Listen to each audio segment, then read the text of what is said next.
Une étude a été faite récemment par des officiels sur le sujet.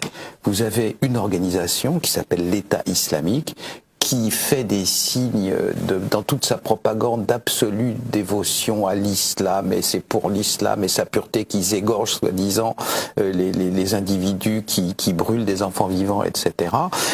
Une analyse a été faite biographique extrêmement précise des 50 du sommet de l'État islamique.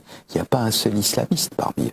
Tous les gens qui sont, tous, sans exception, le Abu Machin al-Baghdadi étant un pur et simple leurre qui est là pour amuser la galerie, ceux qui dirigent vraiment, ceux dont on sait qu'ils échangent par voie électronique et donc ceux qu'on a pu repérer, les 50 du sommet, il n'y a pas un seul islamiste. Qu'est-ce que c'est que ce truc-là ? C'est un peu Canada Dry quand même, ça ressemble à l'alcool, ça a le goût de l'alcool, mais c'est pas de l'alcool. Là, qu'est-ce que c'est qu'un islamiste ? On le sait, c'est quelqu'un qui a combattu en Afghanistan, qui figure sur beaucoup de sites, qui est connu pour ça dans sa biographie. On ne devient pas chef d'une organisation comme ça en claquant dans ses doigts et en 5 minutes. Donc là, dans la direction de ce qu'on appelle l'État islamique, il n'y a pas un islamiste.